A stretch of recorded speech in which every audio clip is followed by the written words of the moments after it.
You know, I've been nice to Tennessee fans this season. You know, the same way. You ever been driving down the road and see an injured animal or something on the side of the road? That's what it's like watching Tennessee this year. And you just can't help but feel bad for them. Even if you're not an animal person, right? Even if you hate Tennessee, you're watching what's going on this year and you're just like, God, it's sad. I mean, it makes it hard to even trash talk or clown Tennessee when you watch the team play. You know what makes it possible, though, to trash talk Tennessee and to clown them? Yep, their fans. Jesus, man. You know, here's the thing about Tennessee fans. You guys have seen the movie Groundhog Day, right? The guy, he lives his day, he goes to sleep, he wakes up, it's like the day before never happened, right? He keeps reliving the same day over and over again. That's Tennessee fans. They wake up every single morning like they forgot what has happened the last 20-something years, 21 years now. It's just mind-boggling. And it honestly, that's what keeps me going with the Tennessee trash talk and the clowning on Tennessee and all that. Because when you guys came out and lost to Georgia State this year, I took a different approach than I normally take. Yes, like the day the game ended or whatever, yeah, I got on here and laughed for a few minutes. But I'm talking about the week after that, 2 weeks after that. Every time I talked about Tennessee, I was nice. I even said, I honestly feel bad, for their fans. I'm an SEC homer. You lose to Georgia State. That's not, I honestly took it easy on you. But these fans, man, and then you go out and you lose to BYU, feeling any more sorry. But you beat something. What was that you beat? Chattanooga or something? All of a sudden, here come the Tennessee fans out of whatever moonshine still they've been hiding in. We're beating Florida. We're beating Florida now.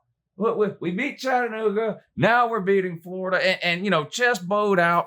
And it was just like every other offseason I've seen over the last 10 years from Tennessee fans. And it was just, here we go again. It's Groundhog Day. These people just never learn their lesson. They go out to get humiliated by Florida, right? Quiet for a few days. But then they had a bye week, which they desperately needed.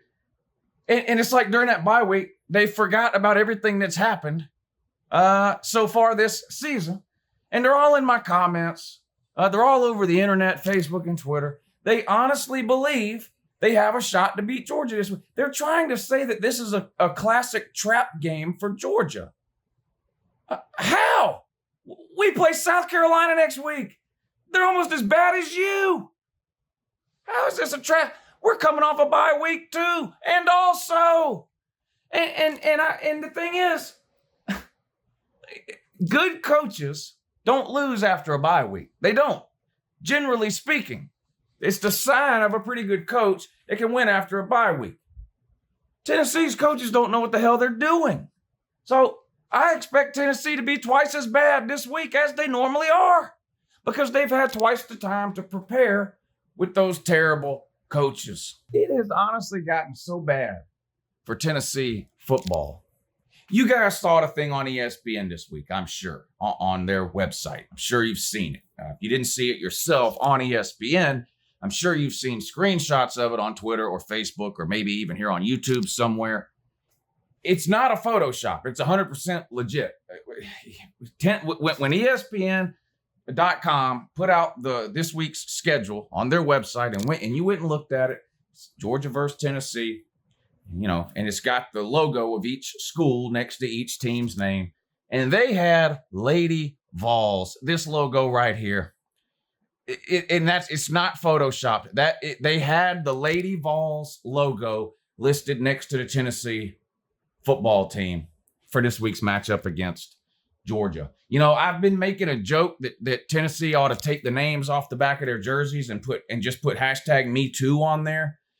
Because they're all victims. They're abuse victims. They've been harassed by every other team in the SEC repeatedly over the last 10 years or so. But ESPN, and then, look at ESPN trolling Tennessee. I'm going to tell you something right now. It was not a troll. It was an honest mistake. Okay? It might be funny for me to come on here and say, oh, yeah, they were trolling. Look at Tennessee or ESPN trolling Tennessee. No, it wasn't a troll. It was an honest-to-God mistake. How do I know? The people that run ESPN.com, okay, that run their NCAA football page on ESPN.com, these are people who are ingrained in the football world. They do it for a living, right? Tennessee is so far in the back of their mind when it comes to football in 2019. Tennessee football is so irrelevant.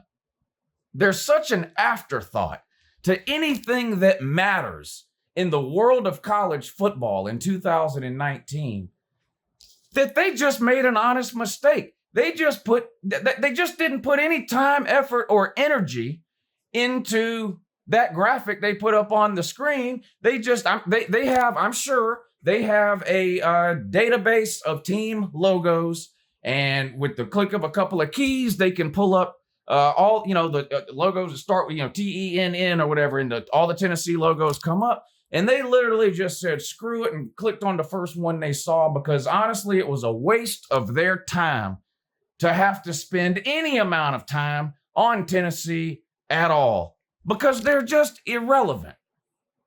They're just irrelevant. This isn't breaking news. It's not fake news. It's definitely not alternative facts. It's not that Tennessee is a bad team or having a bad year. It's not even that Tennessee is having a handful of bad years. Tennessee is a bad program. That's it. They're a bad program. End of story. Okay? This isn't a down year. Okay? This isn't a rebuilding year. This isn't just a bad team. You didn't just catch some lucky breaks. This is Tennessee. What you are seeing right now, that is Tennessee. That's the Tennessee football program. And it's terrible. That's just what it is. All this wait till next year. We need one more offseason. We need one more recruiting class. We need one more coordinator change. We need one more position coach. We need one more ex-Tennessee player to be hovering around the athletic department for no damn reason. Tamarese Martin, Phil Fulmer, I'm talking to you. Now you need Peyton Manning. No, you don't need any. It doesn't matter. You could bring them all in. You could bring none of them in. The results and the outcome is going to be the same as what we're seeing right now. You're not a good program. You're not, okay? This isn't Florida having a 4-win season. That was a bad year. Now, yeah, it happened twice in like a 5-year period, which is hilarious. Anyway, that's for a couple of weeks down the road. But that's not what you are. You're a bad pro. You want to know the outlier was 2016. That's not Tennessee football. 2016, when you won, 8-4, and then won a bowl game, 9-4, beat Georgia and Florida. That was the outlier. That's not who you are, okay? You overachieved that year. 2016 Tennessee is 2018 Kentucky. That's what it was. It was luck. It was a once in a blue moon thing.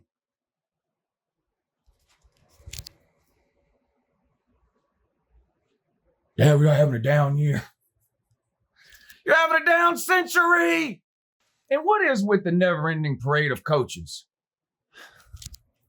It's every coach's fault still. Blame Dooley. Blame Kiffin. Blame Lyle. About 60% of the fan base already wants Pruitt fired.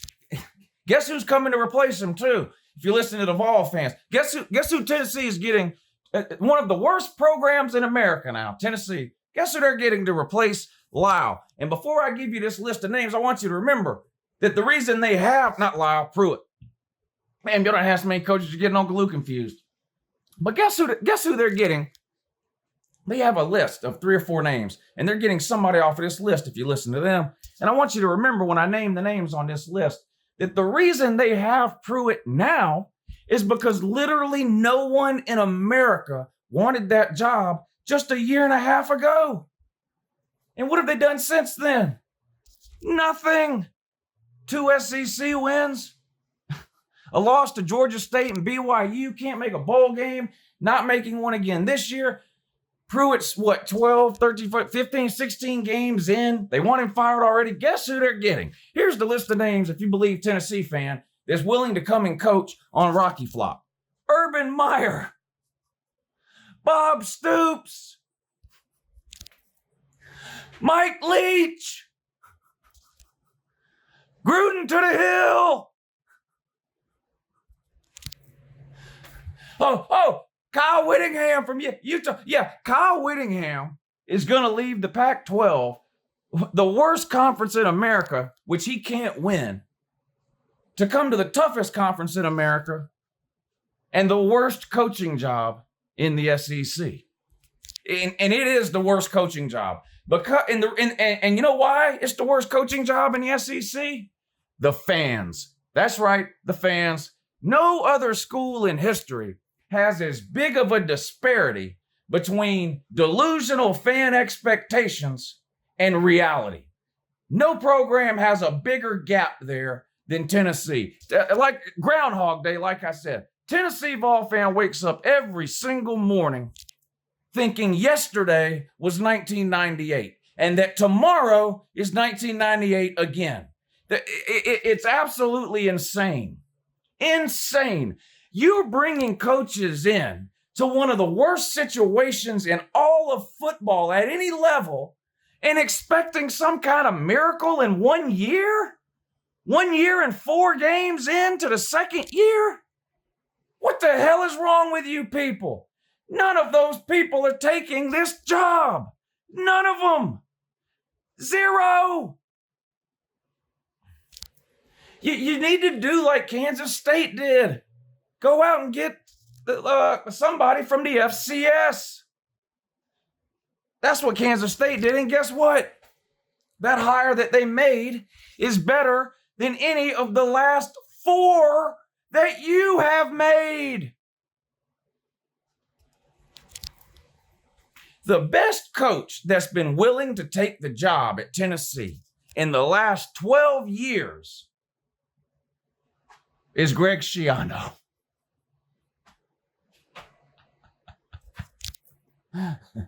You know, it's the fans blame the Haslams for everything. They blame this guy for everything until they need a buyout. You know, didn't they love Haslam? Haslam's the owner of the Cleveland Browns, and he's the biggest or one of the biggest Tennessee boosters, right? And, you know, they claim that the Haslams run everything, and it was the Haslams who made all these bad hires and blah, blah, blah. You know, they want the Haslams gone, and they don't want the Haslams to have any influence or anything to do with the program until they need to pay another buyout, which it seems like once every 2 or 3 years lately. Anyway, let me get off these coaches. Let's get this out of the way, too. I have a feeling this is what some of you are waiting on.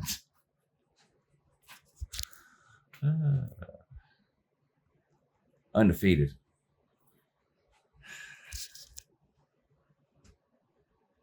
What is this?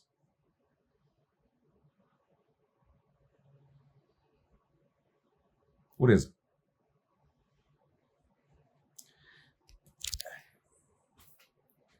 I'm not even going to address the sale of the t-shirt and all that kind of, you know, what I'm going to do here. This guy went too far when he talked about the Catholic Church. Buckle your seatbelt, buddy.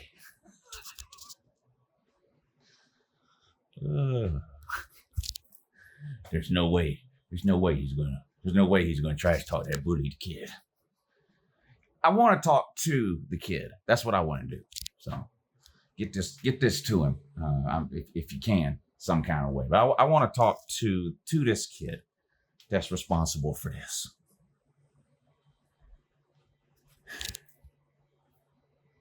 I think it's terrible that you were bullied.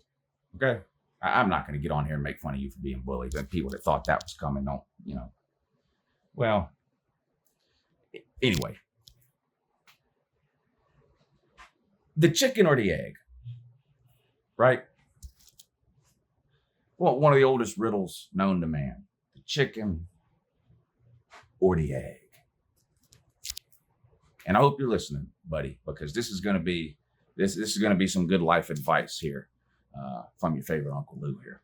Yeah, good morning, Internet. Maybe the Tennessee fans can help me because I don't know the answer to this part of today's life lesson. Were you bullied because you wore a Tennessee shirt? Or did you start wearing Tennessee shirts and become a Tennessee fan because you were bullied? That's what I don't know. I don't know which comes first, the chicken or the egg. I don't know if people are getting bullied because they're Tennessee fans or if bullied people tend to grow up to become Tennessee fans so that they can enjoy an air of familiarity in adulthood, similar to what they enjoyed as a child. Because obviously Tennessee's football team has been getting bullied for the better part of the last 21 years. So I don't know which came first in your case, little buddy, but I'm going to give you some advice here. You're in Florida, okay? Get you a Central Florida shirt. Get you a UCF shirt, okay? You can be amongst the first to jump on that bandwagon. Now, yeah, that bandwagon has been filling up for the last couple of years. Yes, they lost the game this year, but they are by far, I mean, it's not even close. They are by far the best team in the state of Florida, okay? There's no reason for you to subject yourself, buddy, to what is sure to be a life filled with dejection, humiliation, embarrassment, and shame, all of which are going to go hand in hand with you being a Tennessee fan. Because like I said earlier in the video, Tennessee is not having a bad year, buddy. It's a bad program. This ain't getting fixed next year or the year after or the year after. It's just not.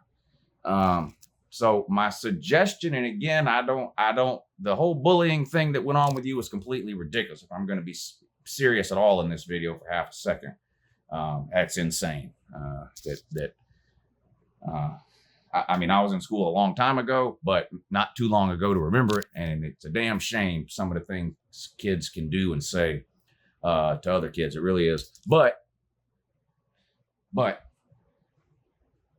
you have to do what you can do. You know, so, control the things you can control, right? People will tell you that your whole life.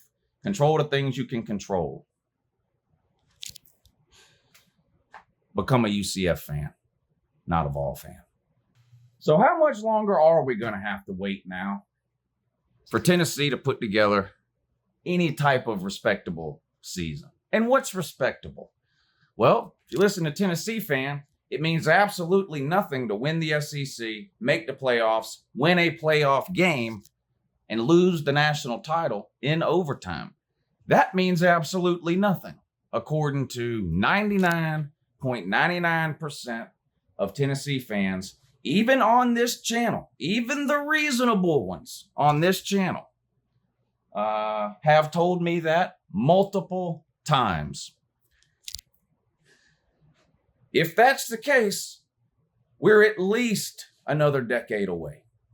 At least another decade away. Tennessee has a 0% chance right now of making the playoffs at any point between now and 2029. Zero. None. Write it down. The guarantee. Does that sound familiar? By the way, I'm not getting a Tennessee tattoo. For those of you that are waiting on that, I mean, gee, that's like waiting on Tennessee to win the East. It's not happening, okay? I mean, I'm a man of my word. If the earth opens up and swallows Georgia football team whole and somehow Tennessee wins this game, I will go to the tattoo shop at some point within 7 days, and I'll video it and all that, yeah, and I would get the Tennessee tattoo. I'm a man of my word, but that's not happening. Tennessee's not winning this game, okay? How do I know that? Well, Georgia's top 10. Hell, they're top 5. Hell, they're top 3. Tennessee's lost what? 35 games in a row to top 10 teams? You're not winning. Last time we played there, we beat you 41-0. I mean, we own that place. Georgia fans talking about checkering the stadium. I don't think that's going to happen. I think logistics are too difficult. But as many Georgia fans will be at that game as want to. I promise you that. Because there's plenty of Tennessee fans willing to give their tickets away. Hell, for $75, you can sit 4 rows behind the Tennessee bench and call 2 plays in the first half. It's absolutely insane. I think you get a free hot dog, too. In fact, I know you do. I know you get a free hot dog with that.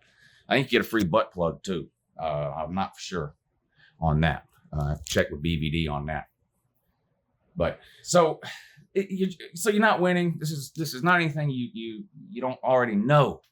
All right, you're just tuned in. All right, you're just tuned in to hear it from me because you're a glutton for punishment. And I understand that. You're a Tennessee fan. Obviously, you're a glutton for punishment. So, watching Uncle Lou fits in perfectly with your life's routine. So, speaking of BVD, though.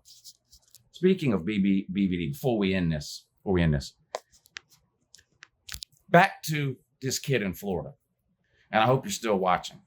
Something tells me you are. I hope you're still watching. If what I said to you earlier didn't get through, okay, then let me present this to you as some evidence, like in a court case. These would be exhibits in a court case, okay? BVD, everyone's favorite, or, well, I don't want to disparage any other Tennessee video makers. One of everyone's favorite Tennessee video makers. Definitely the one that's been around the longest, right? Old BVD. Good guy. Love BVD. He's a good guy. He's never going to see his team do anything meaningful again, but he's a good guy. I want to show you the sort of the path you're headed down if you choose to continue with this Tennessee Vol fan thing you got going on, okay? Here's BVD back in 2009 when he first started on YouTube, okay? I want you to see what being a Tennessee fan does to people, physically, emotionally, mentally. I want you to know fully what you're in store for. Like I said, should you choose to continue down this self-destructive path of becoming a Tennessee fan. Here are some pictures I took off BVD's YouTube channel from some of his earliest videos. Here, take a look. Look at him. Young guy. Works out, muscular, right? Probably very, very socially active, right? Probably has a lot of friends. Look at him. I mean, he's like a regular, normal human being, right?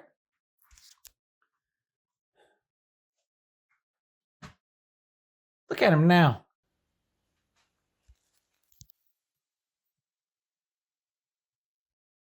Buddy, this is what you have to look forward to. Just look at this before and after. Don't do that to yourself. Please. Like I said, there are, over the last 21 years, there are a grand total of two meaningful Tennessee wins. 2. That's it. If you know any Tennessee fans at all, or if you're a Tennessee fan yourself, you know which two I'm talking about. It's the only two games that Tennessee fans talk about over the last 21 years. They always mention two things, and it's the only two. Natty in 1998 and a meaningless regular season win over my Georgia Bulldogs in 2016. Those are the two biggest wins Tennessee has had in the last 21 years. That's why they talk about it all the time. Is there any team in America still talking about a regular season win from 2016 other than Voltard fan? No, there's not. There's not.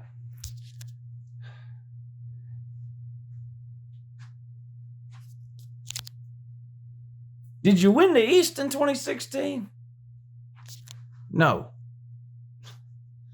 But you beat Georgia. And I know you guys remember it.